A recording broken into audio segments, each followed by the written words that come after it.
Selamat datang di channel Puskesmas Paripurna. Kali ini kita akan membahas tentang perbandingan kasus. Untuk dua diagnosa seperti di bawah. Hipoglikemia. 1. Pengertian, definisi. Hipoglikemia adalah keadaan di mana kadar glukosa darah 60 mg dl atau kadar glukosa darah 80 mg dl dengan gejala klinis. Hipoglikemia merupakan komplikasi akut dari penyandang diabetes mellitus dan geriatri. Hipoglikemia dapat terjadi karena 1. Kelebihan dosis obat, terutama insulin atau obat hipoglikemia oral yaitu sulfonilurea. 2. Kebutuhan tubuh akan insulin yang relatif menurun, gagal ginjal kronik, dan pasca persalinan. 3. Asupan makan tidak adekuat, jumlah kalori atau waktu makan tepat. 4. Kegiatan jasmani berlebihan. 2. Anamnesis. Keluhan.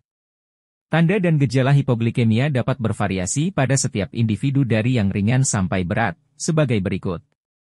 1. Rasa gemetar. 2. Perasaan lapar. 3. Pusing. 4. Keringat dingin. 5. Jantung berdebar. 6. Gelisah. 7. Penurunan kesadaran bahkan sampai koma dengan atau tanpa kejang. Pada pasien atau keluarga perlu ditanyakan adanya riwayat penggunaan preparat insulin atau obat hipoglikemik oral, dosis terakhir, pemakaian terakhir, perubahan dosis, waktu makan terakhir, jumlah asupan makanan, dan aktivitas fisik yang dilakukan. 3. Pemeriksaan fisik. 1. Pucat. 2. Diaphoresis, keringat dingin. 3. Tekanan darah menurun. 4. Frekuensi denyut jantung meningkat. 5. Penurunan kesadaran. 6. Defisit neurologik vokal, refleks patologis positif pada satu sisi tubuh, sesaat. 4. Pemeriksaan penunjang. Kadar glukosa darah sewaktu. 5. Kriteria diagnosis. Diagnosis hipoglikemia ditegakkan berdasarkan gejala-gejala dan hasil pemeriksaan kadar gula darah. Trias Whipple untuk hipoglikemia secara umum. 1. Gejala yang konsisten dengan hipoglikemia. 2. Kadar glukosa plasma rendah. 3. Gejala mereda setelah kadar glukosa plasma meningkat. 6. Diagnosis kerja. Hipoglikemia. 7. Diagnosis banding. 1. Sincope vagal. 2. Stroke TIA. 8. Penata laksanaan. Stadium permulaan, sadar. 1. Berikan gula murni 30 gram, 2 sendok makan, atau sirup, permen atau gula murni, bukan pemanis penggula, atau gula diet, gula diabetes, dan makanan yang mengandung karbohidrat. 2. Hentikan obat hipoglikemik sementara. Pantau glukosa darah sewaktu tiap 1-2 jam. 3. Pertahankan GD sekitar 200 mg dl, bila sebelumnya tidak sadar. 4. Cari penyebab hipoglikemia dengan anamnesis auto maupun aloanamnesis. Stadium lanjut, koma hipoglikemia atau tidak sadar dan curiga hipoglikemia. 1. Diberikan larutan dextrose 40% sebanyak 2 flakon, 50 ml, bolus intravena. 2. Diberikan cairan dextrose 10% per infus 6 jam per kolv. 3. Periksa GDS setiap 1 jam setelah pemberian dextrosa 40%. A. Bila GDS 50 mg dl bolus dextrosa 40% 50 ml 4. B. Bila GDS 100 mg dl bolus dextrosa 40% 25 ml 4. C. Bila GDS 200 mg dl tanpa bolus dextrosa 40%. D. Bila GDS 200 mg dl pertimbangan menurunkan kecepatan drip dextrosa 10%. 4. Bila GDS 100 mg dl sebanyak 3 kali berturut-turut, pemantauan GDS setiap 2 jam, dengan protokol di atas, bila GDS 200 mg dl pertimbangkan mengganti infus dengan dextrosa 5% atau NaCl 0,9%. 5. Bila GDS 100 mg dl sebanyak 3 kali berturut-turut, protokol hipoglikemi dihentikan. 9. Edukasi. Seseorang yang sering mengalami hipoglikemia, terutama penderita diabetes, hendaknya selalu membawa tablet glukosa karena efeknya cepat timbul dan memberikan sejumlah gula yang konsisten. 10 kriteria rujukan. 1. Pasien hipoglikemia dengan penurunan kesadaran harus dirujuk ke layanan sekunder, spesialis penyakit dalam, setelah diberikan dextrose 4% bolus dan infus dextrose 10% dengan tetesan 6 jam per kolv. 2. Bila hipoglikemi tidak teratasi setelah 2 jam tahap pertama protokol penanganan. 11. Prognosis. Prognosis pada umumnya baik bila penanganan cepat dan tepat.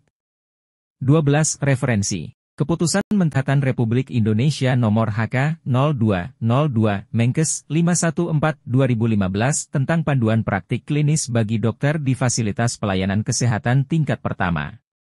Panduan praktik klinis. Puskesmas. Defisiensi vitamin. 1. Pengertian, definisi.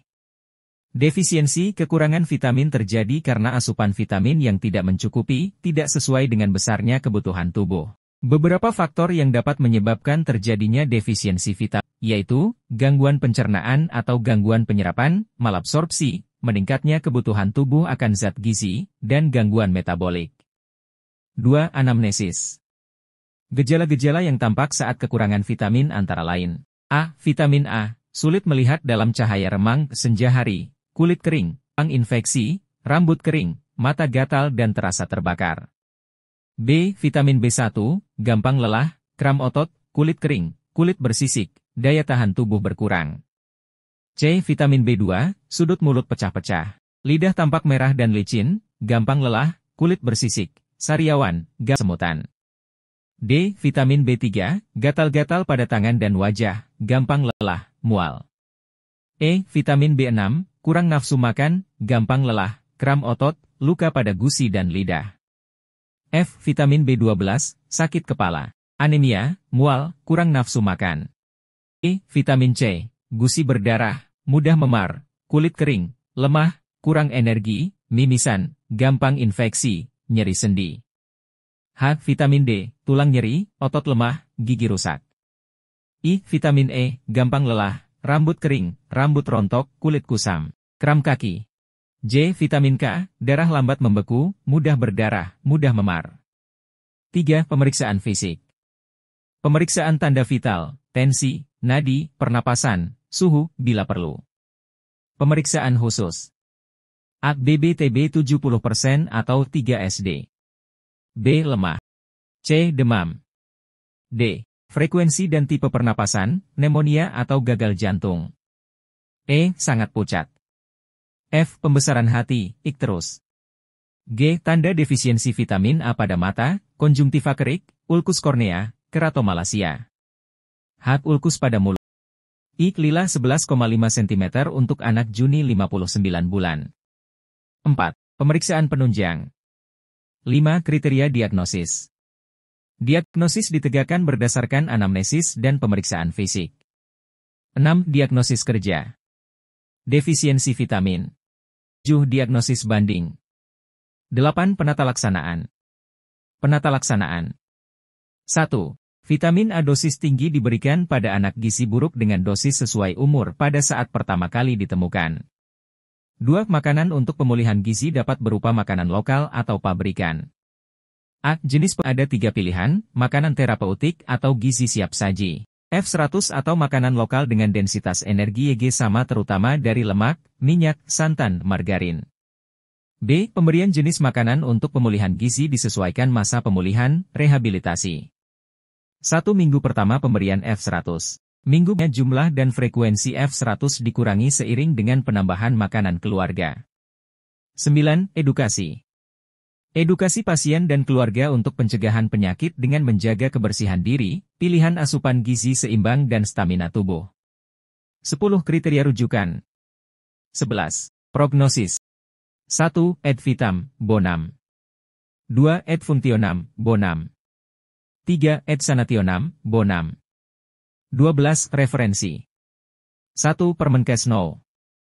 5 tahun 2014 tentang panduan klinis bagi dokter di Fashiankes Primer. 2. Buku Bagan Tanah Anak Gizi Buruk. Departemen Kesehatan Republik Indonesia. Direktorat Jenderal Bina Kesehatan Masyarakat, Direktorat Gizi Masyarakat. 200.